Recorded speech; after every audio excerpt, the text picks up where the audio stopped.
Hi guys, it's Rick Shiels down here at Quest Golf Academy. I thought it'd be a good time, seeing that we're in June now, to talk about Quest for the Open and where I'm up to it and what the next few weeks are going to entail. Open qualifying to get in the Open is the 26th of June. That's regional qualifying. And I'm happy to say I have entered. I have put my entry form in. Now you might notice this year has been much less quiet on the Quest for the Open front than last year. I think for a number of reasons really, but I am still going to do Quest for the Open. I'm still going to try and qualify. If you're new to the channel and not heard the story, myself and Pete Finch, who both coach out here at Quest Golf Academy, we decided a couple of years after going to St Andrews and watching the Open, we said, why don't we try and do this? Why don't we try and play in the Open? Which major would you win and why? Which major would you want to win and why? Monday Night Golf Show. Man, why did we think of that crazy idea? But we then went on this crazy adventure on trying to improve our own games to the standard to get us potentially in the Open. Now the Open qualifying, if you're not sure, is effectively it's 3 rounds of golf. You've got to be a scratch golfer or a professional golfer to enter the Open. You put your entry form in, you pay £150, that's the tariff for qualifying for the Open, £150, and you pick a regional qualifying course. The regional qualifying courses that I've picked this time is West Lancs Golf Club as number 1 and Fairhaven Golf Club as number 2. I did it at Fairhaven last year, I didn't do very well, so I'm going to try and do a different golf course. They're the two picks you have. I'm going to hit some shots while I'm talking about this as well. I might as well do some practice while I'm talking about trying to qualify for the Open. So once you've picked your 2, let me hit this. Once you've hit your 2 courses, you then wait. It's a nice shot. You then wait for all the entry forms are in. The closing date was the 1st of June, so a few days ago. And then the R&A contact you and let you know what course you've got to. They'll give you a tee time and see how you get on. So what happens, I think there's about 12 regional qualifying courses around the UK. And from all those different regional qualifying courses, an amount of people will get through to final qualifying. Now the amount of people, apparently over the years, has really reduced. So it used to be like 10 maybe who got through to final qualifying. Now it's kind of like 4 or 5 if you look at each regional venue. So at regional venue, it's one round the golf. There's 100 odd golfers, all pros or scratch golfers, and you've got to shoot within the top 5 or 6, I think it is, to get through to final qualifying. Sorry about that, it just started raining, so I've set the camera back up inside. So final qualifying then takes place at venues around the country, and there is then 2 rounds of golf at the final qualifying venues. My nearest one is Hillside. In that, there's about 120 golfers, and not only guys who have come in from regional qualifying, you also get guys that almost tour pros who haven't made it into the Open yet, and it's their final chance of getting in there. So the caliber is unreal at this stage. Final qualifying, the standard is outrageous. Like Colin Montgomery played in it last year, for example's sake, and he won it actually. He played really well. So it's like the kind of standard you're playing at is unreal then. In that again, the final qualifying, I think about 2 or 3 get in from each final qualifying. That might even be too many. It might only be 2 people that get in from each final qualifying. So it's 3 rounds of golf. It's regional qualifying. It's then 2 rounds of final qualifying.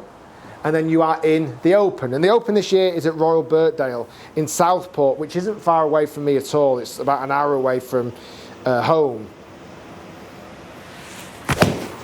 So the good news, if I'm playing or not playing, I'll certainly be going.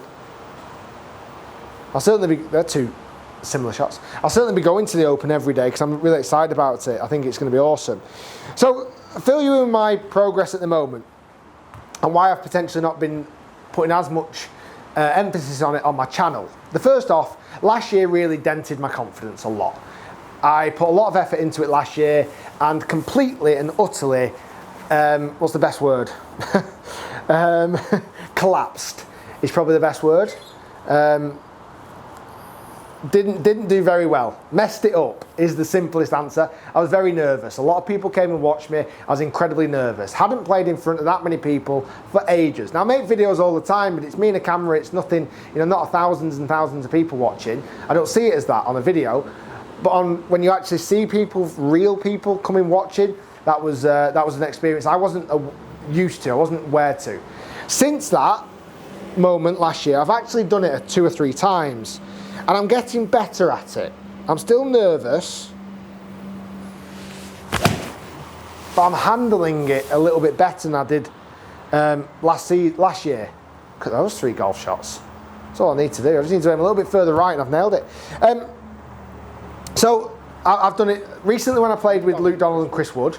There's like 60, 70 people watching. They weren't there for me and Pete, so that made it a little bit easier. That actually I felt like I'll just play golf. Doesn't matter that I don't have to play great golf, and that made it a little bit easier for me. Let's go a fraction right of that target line. I've also still been trying to improve my golf as much as I can and as much as time allows me to do so with lessons off Dan Whitaker. He's been an awesome help. He contacted me after last Open qualifying. I said, listen Rick, I thought you did a great job, can I help you? And I went, absolutely. So Dan's been helping me with my swing. We've been aiming to get more compact at the top, allowing that club to come up through my left arm more instead of getting so far behind me. And my downswing numbers and my path numbers and my face angle numbers have definitely improved. I'm a much tighter golfer now. My misses aren't as big. I'm a lot better in my dispersion. I'm not hitting the big hook that I used to hit. I'm hitting more of a fade or a little tiny pull like I'm hitting there. My right to left dispersion is much better. I've also been working on some chipping and pitching with Dan, which is working a treat. I'm feeling really confident with that. I just need to do more of it. Maybe not as confident with the chipping, but certainly the pitching I'm getting a lot comfortable at. I've also done quite a bit of work over the last 12 months, not so much maybe the last 3 months, just because of my time restrictions, with Lee Sullivan, the putting coach at GolfWRX, who works under the Harold Swash umbrella, who is a right-hand man to Phil Kenyon. Phil Kenyon being the putting coach to the top players on tour. So Lee has been an incredible help, and I've improved my putting enormously as well. But I've just not managed to do it as much as I'd like to do, practice-wise. If I go through a normal, that was a bad hit, a normal week for me, Monday, Tuesday, Wednesday is filled up with creating content, YouTube content. Thursday I coach for 10, 11, 12 hours on a Thursday. Friday, Saturday I like to have off with my family, my 2 young daughters, and Sunday I'm back coaching for about 8 or 10 hours. So really Monday, Tuesday, Wednesday is the only time I can dedicate to practice. But I'm also trying to create YouTube content. A lot of tournaments this year have fallen on Thursdays, which has been a bit of a tricky one for me. But I'm not too fussed about that. That doesn't feel that bad. I just need to put more time and effort into my game. In the next 3 weeks, you're going to see a lot more of that. I feel also this year I'm way more relaxed than last year.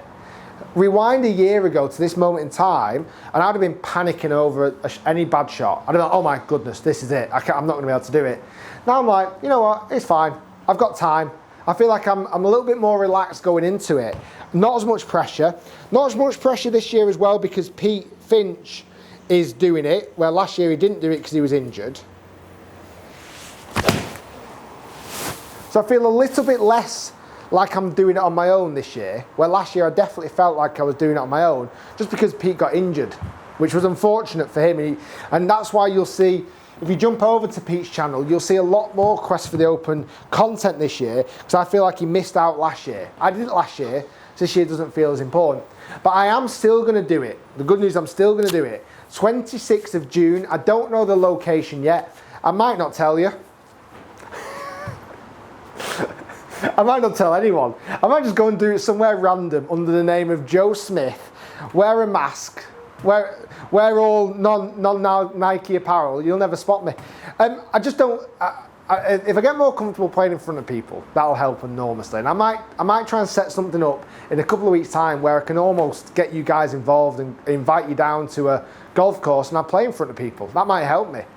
Remember what it feels like. It doesn't matter if I hit a bad shot. It doesn't matter, right? Tell me it doesn't matter. So I'm still doing it. 26th of June. Any day I'll get the email to know what course I'm at. want to know what course I'm going to be at. I'm going to do a little bit more practice at that golf course, get down there and play it a few times, learn the golf course. I probably do prefer West Lancs for my game. I think links golf definitely suits my game a little bit as well. So lots of exciting things to come. We've got 3 weeks to go. And I'll try and keep you up to date. If you want to see what clubs I'm using, what's in the bag is just posted on my channel yesterday. You can click the link up here in the corner. I'm now going to do a skills challenge. So I've done all the talking, I've done a bit of practice.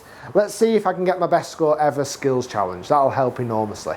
Guys, thanks for watching. Loads more content to come. Sorry there's not been loads of Quest for the Open content. It's just that for me this year it's not been maybe super high priority, but I'm still going to do it. Thanks for watching. Thanks for your support. As always, do subscribe to the channel by clicking the big red button, and we'll see you next time. Wish me luck. FSX Skills Challenge coming next.